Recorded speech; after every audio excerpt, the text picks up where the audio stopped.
One of the side effects to betrayal trauma is this profound need for clarity or truth, because the level of pain that you feel with that, and because of all the gaslighting and lies that they've done to try and make you doubt your reality or distort the truth, it's just like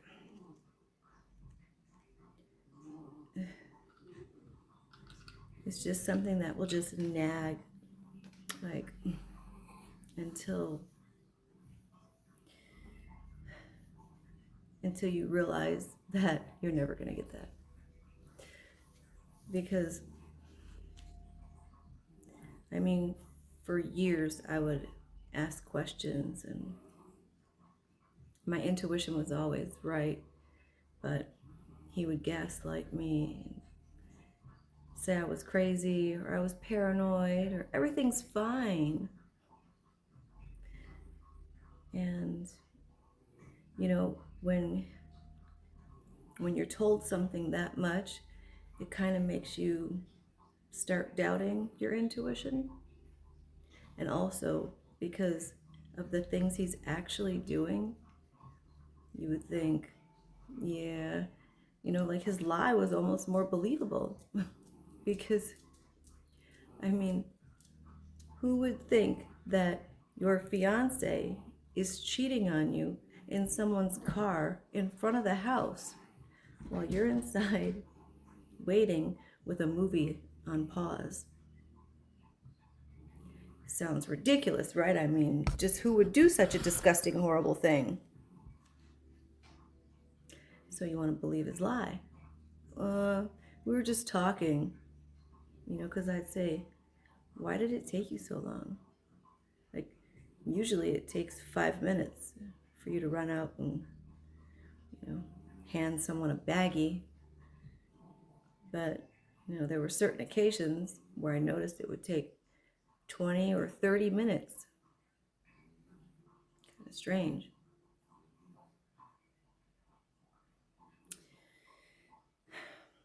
And then how he would become cold and distant and not even want to hang out with me. It was almost like he hated me. He made me feel like he hated me. Especially someone who's part of the dark triad personality, which means they are the worst type of predatory person you'll ever meet. But seemingly normal on the outside, as are most psychopaths. They're actually very charming. That's how they hook you in the beginning, with all the love bombing, and they're so charming, and they make you feel like you're their soulmate. They've never met anyone like you. But what starts as, heaven on earth turns out to be worse than hell. Your worst fucking nightmare. I mean, when I think back on it, it's like the cognitive dissonance was so drastic because I wanted to believe his words. They seemed actually more logical than his actions. In the end, I determined there were for sure 8, likely 10 people that I'm aware of. So that means there's over a dozen, or maybe 15 or 20, because obviously there's going to be people that I'm not aware of. But it was like, I thought if he could just admit it, if he could just say, yeah, that's what I did, or tell me what I already knew, that I'd somehow feel better, that it would somehow be like, this clarity moment, and I would feel like such relief. But the more I thought about it, it was like, if he did tell me those things, it would probably be more painful than relief, because I mean, do I really need to hear him tell me about all the other people he slept with? Or, how many that I don't know about? Not really. I'll always have the fond memory of the first Christmas that we lived together. And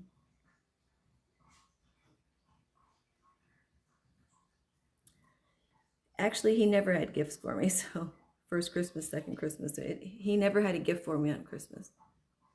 He ruined every birthday. And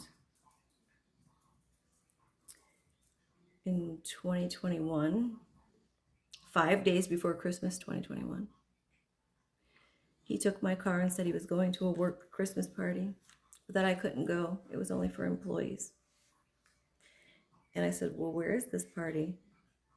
He said, Hooters. First of all, who has a work Christmas party at Hooters? And second of all, if that's the case, I could go. It's a public place. But he assured me, oh, no, he's going to be back like a couple hours. He's just going to go eat and, say hi to his coworkers and come back. And he lied with such ease. That's one of the sickest parts about it, is how psychopaths can lie to you right to your face without flinching. So believable. But, when he wasn't back after a few hours, and then another hour, and I texted him, because when I called, he didn't answer. So I texted him. He said, oh, they went to one of the guys' house that lives down the street. And he's about to leave. He's coming home now. Well, I fell asleep. Woke up at 3 a.m., like in this weird panic. And he wasn't home. And because he had been taking my car and not telling me where he was at and staying gone for hours, I put a tracker in it. He didn't know that. So when I tracked my car, where did I find it? Oh, he was at a motel. Yeah. So I'm calling. No answer. Called about 6 times. And then, all of a sudden, it starts going right to voicemail. Yeah. So either he turned it off or he blocked me. I sent like 12 text messages, all unanswered. So from the time I talked to him, or when he texted me back at 11 p.m., I didn't hear from him again until the next morning, around 10:30 or 11 a.m. Oh, checkout time from the motel. I mean, it's like, I always want to say, does it get more disgusting? But then somehow, when I say that, it always does.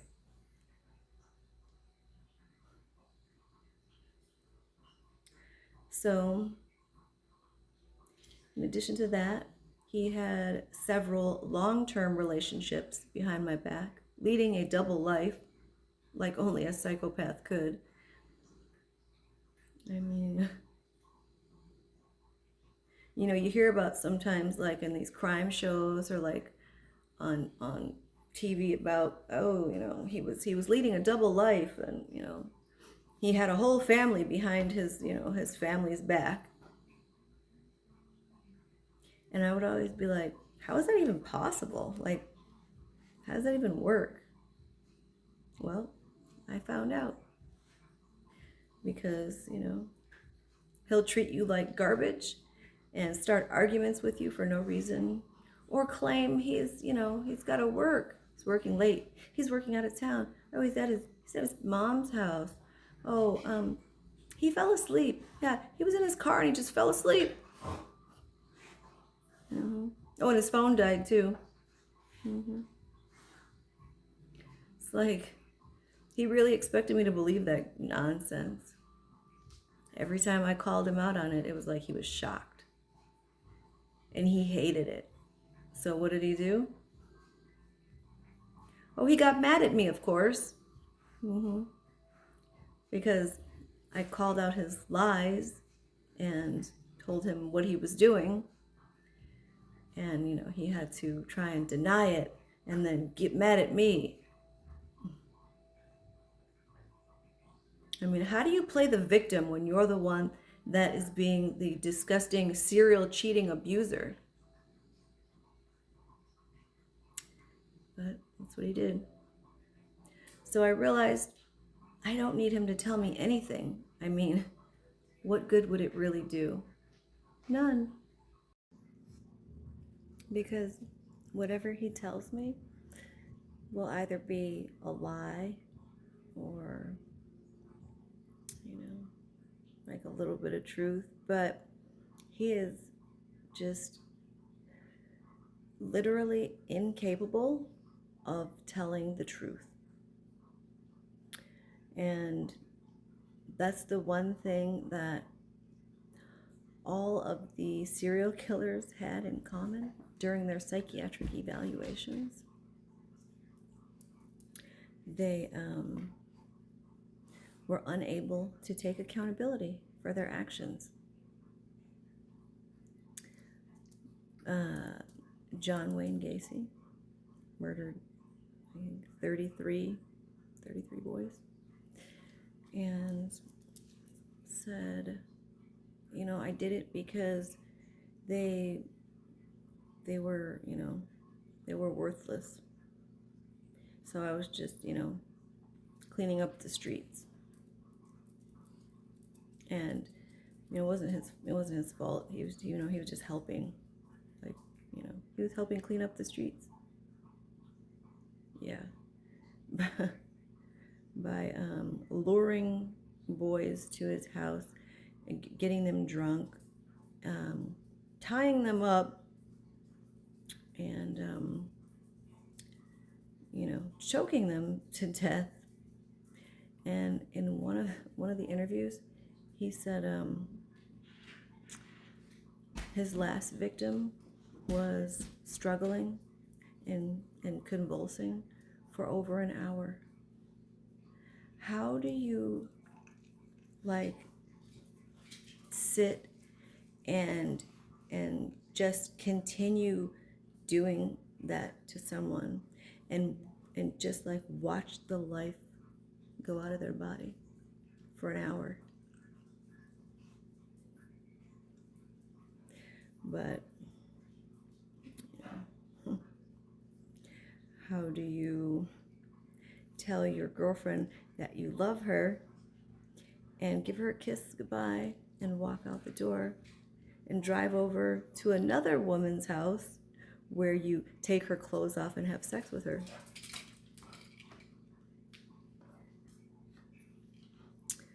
So they're very delusional people. Their brain is not wired the same way. That's why it's just so difficult for neurotypical brains to understand, because it's not logical. So bottom line is, after really understanding all of that and just the horrible ways that he treated me and the disgusting things that he did throughout the 5 years, I was able to just let go of that notion of, needing him to say, acknowledge what he did. Because the acknowledgement isn't going to really do anything for me.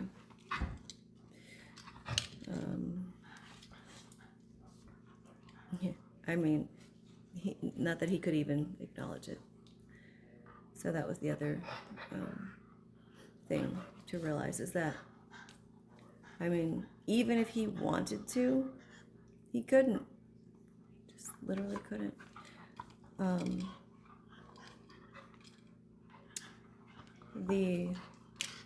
The brain development is different in psychopaths and narcissists.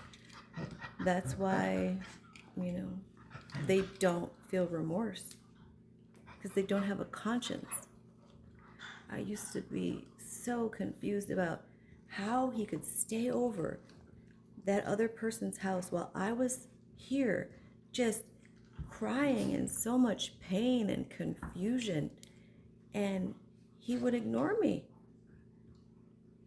wouldn't even respond. And I was like, how could you be so cold and just cruel? They don't, it's nothing there. The morals or guilt or conscience, it's void. So if you did a brain scan, did an MRI on him, and I told him this before, there would be less gray matter in the front of his brain. It's missing. It's not there. Never developed. And unfortunately, you can't really develop it later on. I mean, you could try really hard, but you would never be, you know, a healthy, typical person. You could never feel love or truly, or empathy or remorse. So it is what it is. I have been watching these crime shows. The like world's most evil killers or serial killers. And the reason those shows have always been interesting to me, and probably to other people, is because of how outside of normal these people are that do these horrible things. But what I didn't realize before was how they led seemingly normal lives. I mean, most of them were married or had a family. Like John Wayne Gacy, he was married. He had 2 kids. He was a manager in his wife's family's fast food restaurants.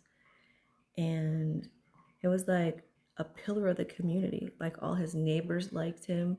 He used to throw big like block parties, barbecues, and you'd never know that, well, during those secret times when he was, you know, busy, he was out trolling for young gay boys, which he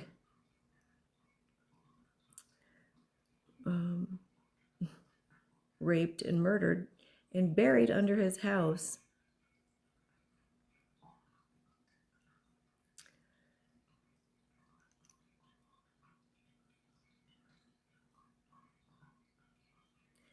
Ted Bundy, seemingly normal person, was engaged. Actually, he was married also at one point, but neighbors didn't suspect anything. And, you know, because he was charming, like most psychopaths are, and highly manipulative,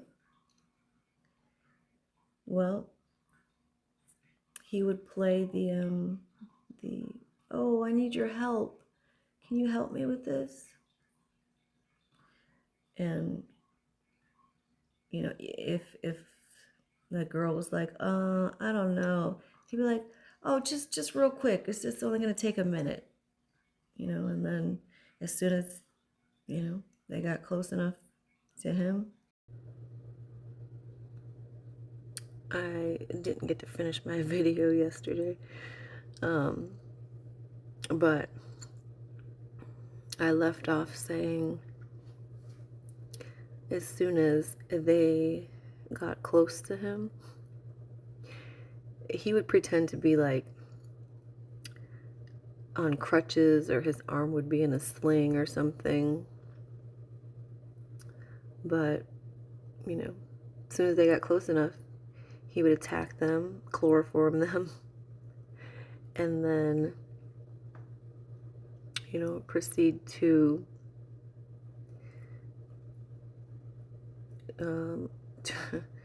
torture, rape, and murder them. And he usually liked to leave them in a shallow grave so that he could return to continue violating them until their body became too decomposed to violate it. Fucking sick. So it's like,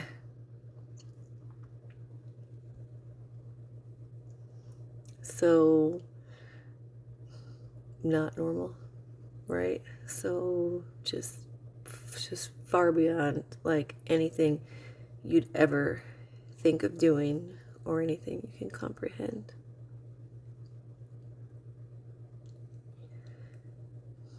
Which is, similar to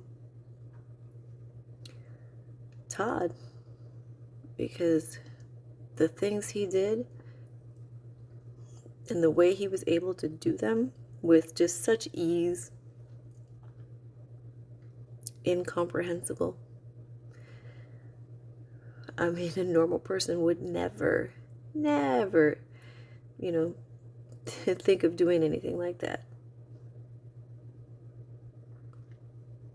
I mean, imagine you're over your girlfriend's house and, well, you're texting with your other relationship that you have behind her back because you're leading a double life. And so you walk out and you tell your girlfriend, bye, love you, I'll see you in a little bit. And you go over to your other girlfriend's house where you ignore her for days because you can only focus on one at a time. That's how you do it.